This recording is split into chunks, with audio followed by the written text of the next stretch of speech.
Di video kali ini yang Anda lihat di depan berbagai merek obat, bukunya juga nggak ada kaitannya dengan apa yang saya buat. Ini cuman properti yang saya pakai, kebetulan yang obat-obatan yang stok yang saya ada di rumah, dan saya tidak di endorse ataupun dibiayai oleh beberapa merek obat ini. Terima kasih, selamat menyaksikan. Tapi kalau misalnya ada distributor ataupun yang punya merek obat-obatan yang saya tampilin ini mau nge-endorse saya, dengan senang hati saya terima. Oke, selamat menyaksikan. Assalamualaikum warahmatullahi wabarakatuh. Balik lagi sama Jamhur 88, dan kali ini saya nggak bakal ngebahas soal otomotif ataupun sampo mobil ataupun review apa-apa. Dan video kali ini saya ditemenin sama anak saya ini. Yang pertama, wah, bisa jatuh. Hati-hati nak. Nah, jadi video kali ini saya bakal ngebahas soal ini nih, obat sirup. Nah, basic saya itu adalah seorang farmasis, saya apoteker di sebuah kota di Jawa Barat, lebih tepatnya di kota Tasikmalaya, dan saya kerja di sebuah klinik di kota Tasik. Kalau misalnya beberapa orang Tasik, mungkin warga Tasik udah tahu lah klinik yang tempat saya kerja itu. Nah, jadi di tempat kerja saya itu setiap hari ya, bukan 1-2, sering banget tiap hari banyak ibu-ibu, khususnya ibu-ibu yang konsultasi sama saya soal sirup obat. Nah, mereka banyak yang nanya, berapa lama sih kalau misalnya si sirup ini udah dipakai, udah dibuka, masih kuat sampai berapa lama kalau misalnya dia mau dipakai lagi. Nah, jawaban saya simpel, bisa 1-2 bulan. Kenapa saya bisa jawab kayak gitu? Bukan saya sok tahu ataupun kayak gimana, tapi itu menurut literatur yang saya baca dan beberapa konsultasi juga sama beberapa sejawat saya di apoteker. Biasanya rata-rata maksimal 1 bulan sampai 2 bulan, tergantung, tanda kutip, tergantung penyimpanan di rumah Anda itu kayak gimana. Nah, jadi saya bakal ngasih tahu di video ini, saya ngejelasin soal kekuatan si sirup ini, tergantung dari pertama kali dibuka sampai bisa dipakai lagi tuh kuat berapa lama. Jadi pertama, biasanya ada 2 tipe pasien secara umum, tapi saya ngambil ke tempat praktek saya ya, klinik tempat praktek saya sendiri. Ada 2 tipe pasien yang datang ke tempat praktek saya. Biasanya pasien yang datang secara langsung untuk membeli obat ke apotek. Obatnya mau obat berbentuk sirup, tablet, kapsul, krim, ataupun tetes mata, ataupun obat apapun itu tipe pasien yang pertama. Nah, tipe pasien yang kedua biasanya pasien yang datang untuk berobat ataupun berkonsultasi ke dokter yang sedang berpraktek di tempat praktek saya, di klinik saya itu. Jadi 2 tipe itu ya. Nah, untuk tipe yang pertama, yang pasien yang beli obat secara langsung ke apotek, saya kasih tips nih ya. Kalau Anda mau beli obat, hal yang pertama harus Anda lakukan dan harus Anda tanyakan ke apoteker ataupun ke asisten apoteker yang ada di apotek itu. Pertama, tanyakan tanggal kadaluarsa obat. Biasanya di dalam ataupun di luar dusnya ataupun di etiket label obatnya itu ada tertera dari pabriknya, ada tanggalnya kayak gini nih. Ada kode produksi, ada tanggal produksi, dan ada tanggal kadaluarsa. Ini obat baru, belum saya buka. Produksinya tahun 2020, tahun kemarin. Sekarang tahun 2021, dan tanggal kadaluarsa tahun 2022, tahun depan. Ini masih aman dipakai. Jarak masih 1 tahunan. Masih aman. Itu adalah hal yang harus Anda tanyakan pertama kali kalau misalnya mau beli obat. Kadaluarsanya masih lama apa enggak? Ini kenapa? Saya kasih petunjuk juga. Tergantung Anda mau beli obat itu untuk Anda simpan sebagai stok atau Anda mau pakai secara langsung. Misalnya jangka waktu 1 minggu, obatnya udah habis. Nah, kenapa? Kalau misalnya Anda mau pakai secara langsung, misalnya obat batuk, bukan obat batuk, obat apa yang nulis secara langsung gitu? Bisa obat hipertensi aja, hipertensi dipakai 1 strip itu ada biasanya 10 tablet, dipakai buat 10 hari. Nah, kadaluarsanya itu sekitar 3 atau 4 bulan atau 5 bulan.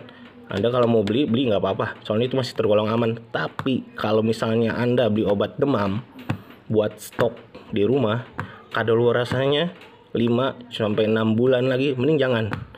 Cari spare yang paling aman itu 1 tahunan. Kayak gini nih, ini masih aman 1 tahun.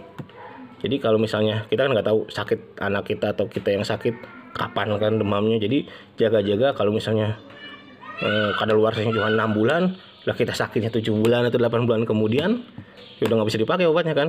Jadi yang penting kalau misalnya buat stok, ambil kadaluarsa yang masih panjang.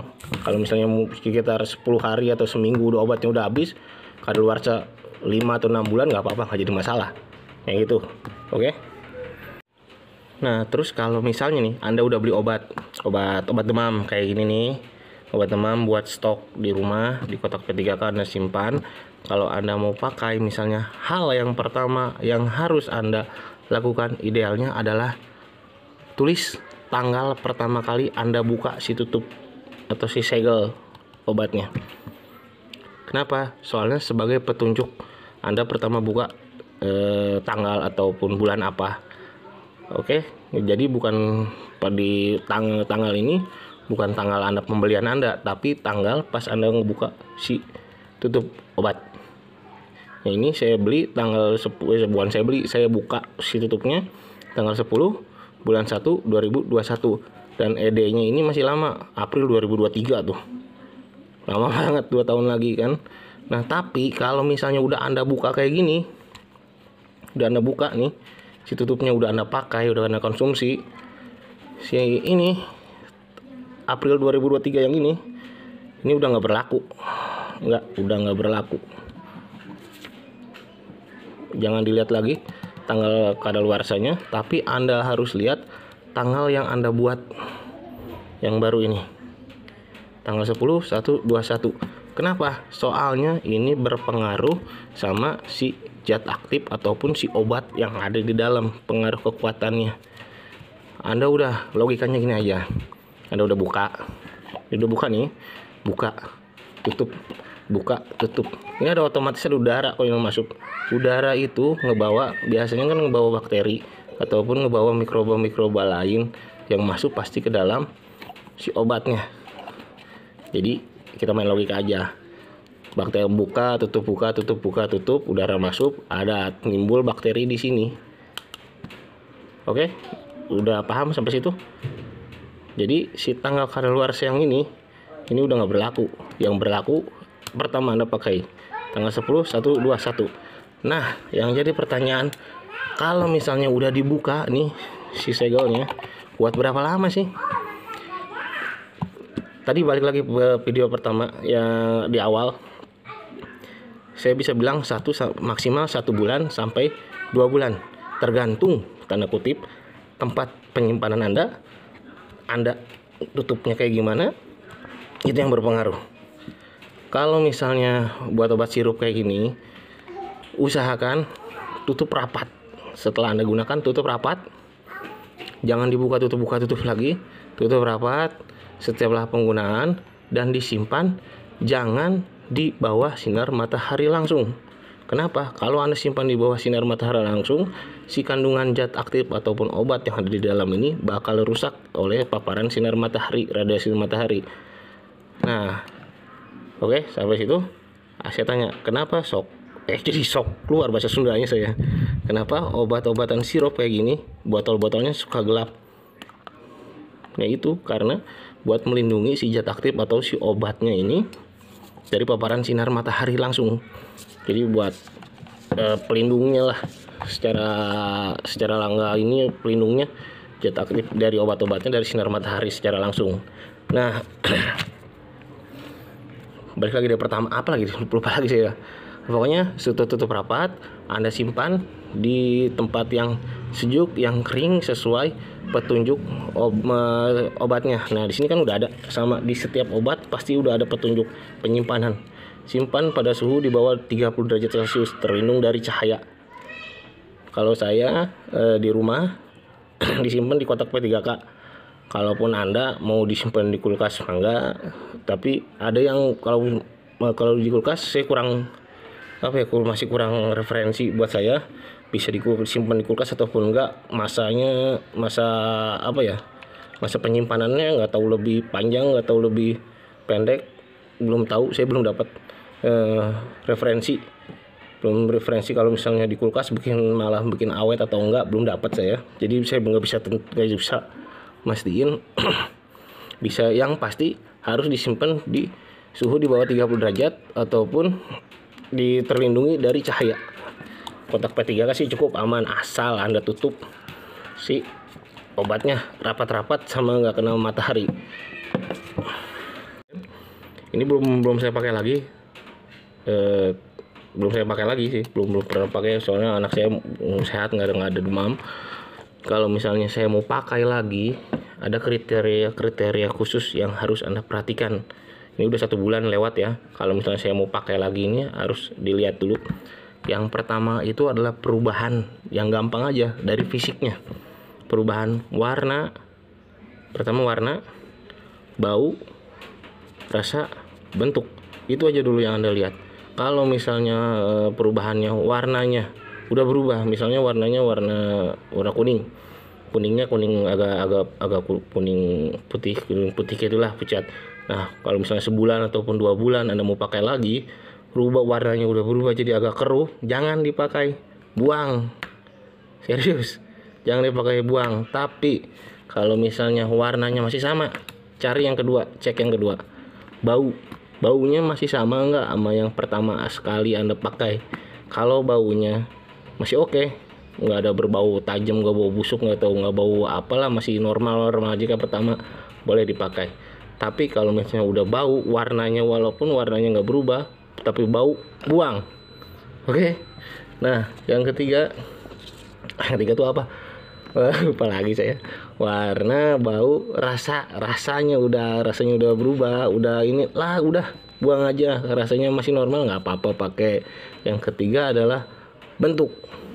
Biasanya kalau buat sirup kayak gini, emang bentuknya sirup, tapi ada gumpalan di bawahnya. Nah, yang kayak gini nih, ini nih kelihatan nggak?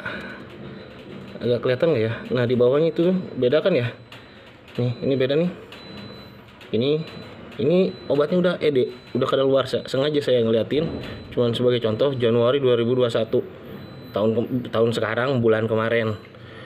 Nah, udah ada perubahan bentuk dari si sirupnya. Si warna atasnya masih full, ini sebenarnya masih full, nggak pernah, jarang dipakai sih menurut saya. Di atasnya sirup, tapi di bawahnya dia udah ngendap. Si zat aktif yang lain nggak tahu, ini nggak tahu vitamin apanya, nggak tahu zat apanya gitu yang di bawah ngendap yang kayak gini. Ini udah berubah bentuk. Saya kocok mau apa sekuat tenaga, dia masih ada tetap ngendap. Yang kayak gini, buang, jangan dipakai lagi. Serius, Anda pakai kayak gini, resiko Anda yang tanggung sendiri. Daripada anak Anda masuk ke UGD, bener kan? Mending buang. Oke, kayak gitu. Sampai sini bisa dimengerti kan? Jadi kalau misalnya Anda mau pakai lagi kayak gini contohnya kan, bulan 1, 21, bulan kemarin mau pakai lagi, lihat pertama perubahan warna, bentuk, rasa, bau. 4 kriteria itu aja yang dilihat dulu. Kalau secara fisik, kalau secara mikro kayak gitu sih harus ribet lah. Jadi kita secara fisik aja lihatnya, warna masih bagus, bentuk masih bagus, bau masih normal, nggak ada perubahan ya yang lain aneh-aneh. Kalau masih dipakai, nggak apa-apa. 1 bulan, sparing 1 bulan. Kenapa sih 1 bulan? Biasanya kalau misalnya lebih 2 bulan atau 3 bulan yang kayak gini, berubah bentuk, berubah warna. Soalnya ada apa? Ada bakteri di dalam si obatnya itu. Udah pasti terkontaminasi sama bakteri, jadi berubah. Nah, ini buat tipe pertama yang saya bilang tadi, tipe pasien buat Anda yang beli obat buat stok di rumah ya. Nah, tadi balik lagi ke tipe yang kedua. Tipe yang kedua, ingat, orang atau pasien yang beli obat beli obat berobat dulu ke dokter. Nah, terus dikasih obat tuh sama dokter di apoteknya. Nah, buat pasien yang tipe 2 itu tipe 2 kayak diabetes aja tipe 2. Jadi buat tipe pasien yang kedua yang beli obat secara harus berobat dulu ke dokter terus dikasih obat sama apotek, biasanya di apotek itu nggak dikasih si etiket ini, si label ini suka dilepas. Jadi aneh polosan kayak gini lah, polos terus dikasih etiket tambahan yang etiket label dari apoteknya, minumnya sehari 3 kali berapa mili atau berapa cc kayak gitu kan. Nah kalau misalnya kayak gitu prinsipnya sama aja sebenarnya. Sebelum Anda buka si tutup obat atau segelnya ini, Anda tuliskan dulu sama tanggal pertama kali Anda konsumsi obatnya, tanggal berapa, bulan apa, tahun berapa, sebagai patokan Anda. Sama yang sebelumnya saya jelasin yang tadi sebagai patokan. Kayak gini nih, 1 bulan kan gampang. Kalau misalnya mau dipakai, wah ini udah 1 bulan, kira-kira aman nggak? Kalau misalnya penasaran, lihat aja bentuk, kriteria yang 4 tadi saya kasih tahu, warna, bentuk, rasa, bau, itu dicek semuanya. Kalau misalnya masih oke, pakai aja nggak apa-apa 1 bulan. Tapi kalau misalnya 2 bulan masih sama nggak ada perubahan dari 4 kriteria itu, mau dipakai nggak apa-apa, pakai juga mangga, nggak juga dibuang mangga, terserah Anda, tergantung Anda. Kalau saya sih buang. Kalau saya udah misalnya 2 bulan lebih, walaupun kriterianya yang saya sebutin tadi masih aman, masih bisa dipakai, buang aja sparenya 2 bulan. Oke, dari sampai sini bisa dimengerti kan? Bisa saya sharing dari pengetahuan saya yang sedikit, yang semprit kayak gini, saya sharing ke ibu-ibu, bapak-bapak yang lihat vlog saya ini. Jadi itu yang terpenting adalah tanggal Anda pertama kali buka segel, tuliskan patokannya itu 1 bulan ataupun 2 minggu, 3 minggu. Anda mau pakai lagi, pakai kriteria yang saya kasih tahu itu, yang gampang aja, perubahan bentuk, fisik, bau, rasa. Udah salah satu itu ada yang berubah, jangan dipakai, buang obatnya. Oke, kalau misalnya semuanya oke, kriteria 4 itu oke, tapi waktunya misalnya udah 2 bulan, 3 bulan, buang, jangan dipakai. Lo ingat, lebih sayang anak Anda atau sayang obat? Itu aja dari saya. Kalau misalnya ada tambahan, mangga di kolom komentar. Kalau misalnya ada pertanyaan lagi, mangga di kolom komentar, kita sharing bareng-bareng. Kalau misalnya mau nge-subscribe channel saya, wah dengan senang hati akan saya terima, alhamdulillah. Nah, jadi kalau misalnya mau video-video soal obat-obat yang lain, mangga di kolom komentar pengen video apa, nanti insya Allah saya buatin. Pengetahuan saya yang masih semprit inilah kita saling berbagi. Jadi segitu aja dari saya, dari Jamhur 88. Saya Apoteker Anda. Assalamualaikum warahmatullahi wabarakatuh.